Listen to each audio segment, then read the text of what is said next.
Hai, welcome to video. Perkenalkan, nama aku Rahmatulaili dari kelas 12 TKJ 2. Di sini mau menjelaskan materi yang berjudul menganalisis tentang produksi massal. Selamat menonton.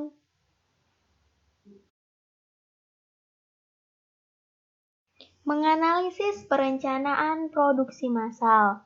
Perencanaan produksi massal yang artinya produksi massal itu adalah suatu kegiatan untuk menciptakan atau menghasilkan barang atau jasa di mana barang atau jasa tersebut dapat memiliki nilai guna untuk memenuhi kebutuhan oleh orang atau badan produsen. Terdapat beberapa ciri utama dari produksi massal. 1. Adanya standar yang jelas dalam proses produksi. 2. Memiliki mesin yang bisa memproduksi barang secara luas, terus-menerus, dan jumlah yang banyak. 3. Semua alur produksi bisa berjalan dengan seimbang. 4. Waktu produksi relatif singkat. 5. Dalam penggunaan bahan baku sudah berjalan secara otomatis. 6. Kemudahan dalam kontrol produksi. Pengertian nilai guna barang adalah sebuah nilai atas manfaat yang diperoleh dari penggunaannya, baik itu bersifat nyata atau tidak nyata. Suatu barang tidak akan berguna jika tidak bisa diambil manfaatnya, dan barang tersebut tidak akan bernilai jika memiliki nilai guna barang. Ada beberapa jenis nilai guna barang, yaitu pertama, kegunaan dasar, elemen utility. 2. Kegunaan waktu, time utility. 3. Kegunaan tempat, place utility. 4. Kegunaan bentuk, form utility. 5. Kegunaan pelayanan, service utility. 6. Kegunaan milik, ownership utility.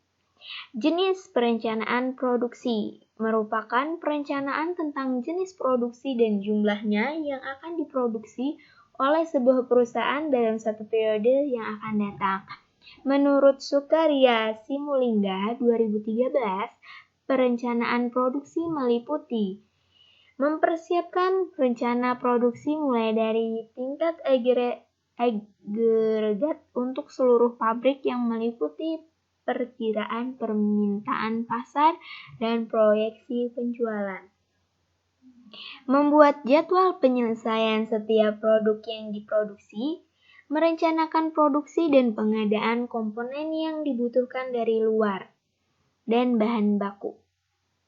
Menjadwalkan proses operasi setiap order pada stasiun kerja terkait, menjadwal penyelesaian setiap order kepada para pemesan. Perencanaan produksi yang terdapat dalam perusahaan dapat dibedakan menurut jangka waktu yang tercakup, yaitu perencanaan produksi jangka pendek atau disebut perencanaan operasional adalah penentuan kegiatan produksi yang akan dilakukan dalam jangka waktu 1 tahun atau kurang dengan tujuan untuk mengatur penggunaan tenaga kerja, persediaan bahan, dan fasilitas produksi yang dimiliki perusahaan pabrik. Kedua, perencanaan produksi jangka panjang adalah penentu tingkat kegiatan produksi dengan waktu lebih daripada 1 tahun. Ciri-ciri perencanaan produksi sebagai berikut.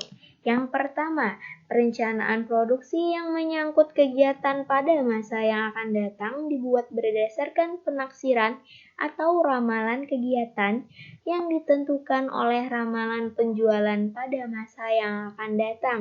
Kedua, perencanaan produksi mempunyai jangka waktu tertentu. Ketiga, perencanaan produksi mempersiapkan tenaga kerja, bahan baku, mesin, dan peralatan lain pada waktu yang diperlukan. Keempat, perencanaan produksi harus menentukan jumlah dan jenis serta kualitas dari produksi yang akan diproduksi. Kelima, perencanaan produksi harus dapat mengkoordinasi kegiatan produksi dengan mengatur bagian yang mempunyai hubungan langsung ataupun dengan kegiatan produksi. Fungsi dan tujuan perencanaan produksi. Fungsi perencanaan produksi yaitu menjamin rencana penjualan dan rencana produksi konsisten terhadap rencana strategi perusahaan. Sebagai alat ukur performansi proses perencanaan produksi, menjamin kemampuan produksi konsisten terhadap rencana produksi.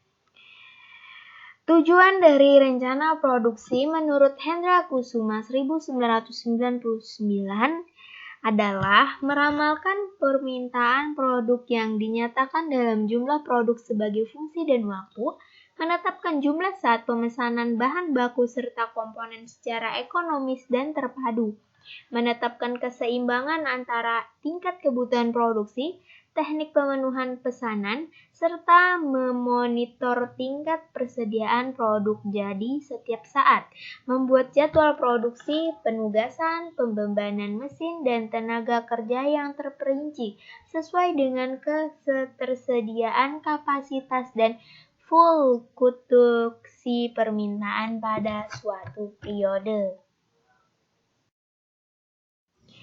Kelebihan produksi massal ada beberapa. Yang pertama, akurasi dan otomatisasi tinggi, kurang biaya, tenaga kerja, kenaikan tingkat produksi dan dapat menimbulkan skala ekonomi yang sangat menguntungkan, sedikitnya pengeluaran per unit, biaya per unit rendah bila produk dan volume yang besar dan distandarisir.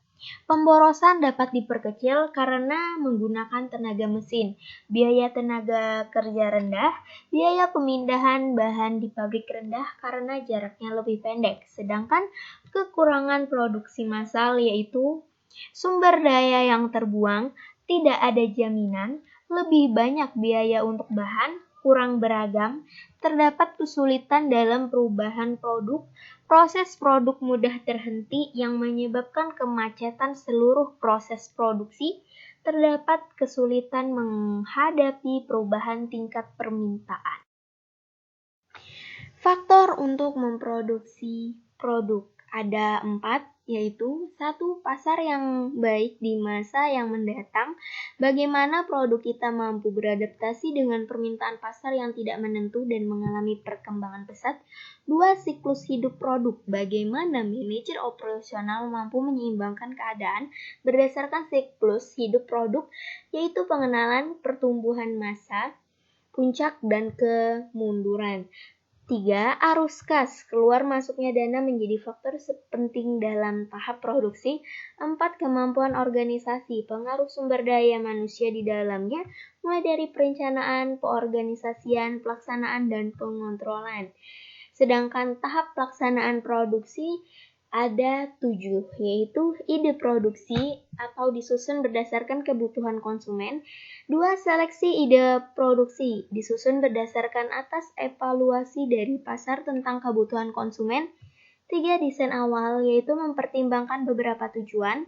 4. Purwarupa, tahap ini perusahaan mengimplementasikan desain awal menjadi sebuah produk awal. 5. Pengetesan, yaitu uji coba fungsi dalam berbagai keadaan. 6. Desain akhir, adalah disempurnakan sesuai hasil uji. Sedangkan 7. Implementasi, yaitu tahap akhir. Pada tahap ini perusahaan mulai proses produksi, kemudian dilihat bagaimana reaksi konsumen dan kemantapan di pasar. Karakteristik berpikir pada tindakan kewirausahaan ada 5, yaitu 1. Sangat bersemangat dalam melihat atau mencari peluang-peluang baru. 2. Mengejar peluang dengan disiplin yang ketat. 3. Mengejar peluang yang sangat baik dan menghindari mengejar peluang yang melelahkan diri dan organisasi. 4. Faktor pada pelaksanaan. 5. Mengikut sertakan energi setiap orang yang berada dalam jangkauan mereka. Sedangkan ada 8 usaha yang membuat usaha meraih kesuksesan atau keberhasilan.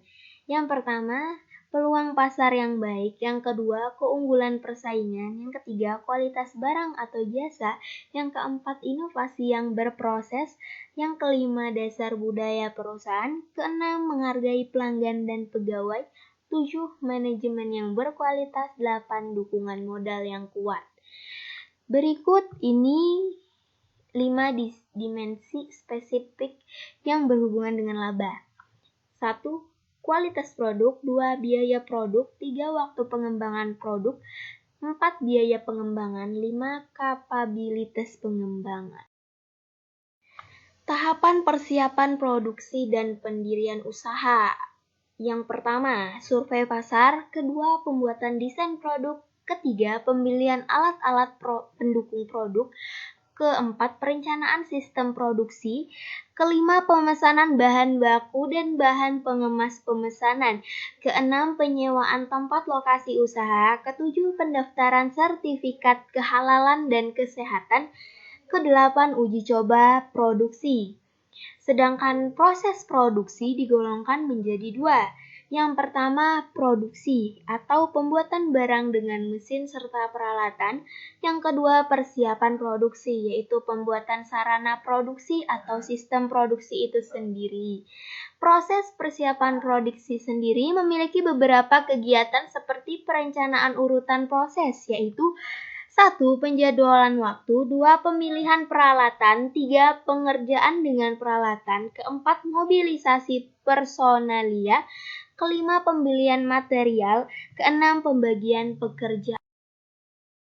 Proses produksi, yaitu 1. Proses produksi pendek, proses produksi panjang, proses produksi kontinu, proses produksi berselingan atau intermiten.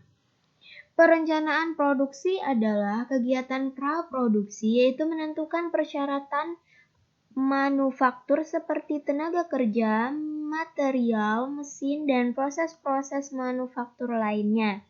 Sedangkan tujuan perencanaan produksi yaitu 1. Untuk memastikan kuantitas dan kualitas yang tepat dari bahan baku, peralatan, dan sebagiannya tersedia selama masa produksi. 2. Untuk memanfaatkan kapasitas sesuai dengan ramalan permintaan. Demand forecast. Manfaat perencanaan produksi yaitu 1. Organisasi atau perusahaan dapat mengirimkan produk secara teratur dan tepat waktu sesuai dengan dibutuhkan pelanggan. 2. Pemasok mendapatkan informasi lebih awal tentang kebutuhan bahan baku dan bahan penolong sehingga mengurangi investasi dalam persediaan. 3. Dapat meningkatkan efisien dalam produksi sehingga mengurangi biaya produksi secara keseluruhan. Pengawasan produksi, production control, adalah kegiatan untuk memastikan semua sumber daya yang direncanakan telah digunakan sesuai dengan kebutuhan yang direncanakan, produksi berjalan sesuai dengan yang direncanakan, dan melakukan tindakan perbaikan apabila terjadi penyimpanan. Faktor penyimpanan dari perencanaan produksi. 1. Tidak tersedianya bahan baku maupun bahan penolong, terjadinya kerusakan mesin, peralatan kerja maupun fasilitas produksi lainnya. Ketiga, perubahan permintaan. Keempat, ketidakhadiran pekerja. Kelima, kekurangannya koordinasi dan komunikasi antar unit kerja atau pemasok atau pelanggan. Adapun manfaat dari pengawasan produksi yaitu memastikan kelancaran semua aliran proses produksi, memastikan penghematan biaya produksi sehingga dapat meningkatkan laba perusahaan, mengendalikan sumber daya, mempertahankan standar kualitas melalui siklus hidup produksi. Pengawasan produksi tergantung pada faktor-faktor berikut yaitu sifat produksi, sifat operasi, dan ukuran operasi. Sekian, terima kasih.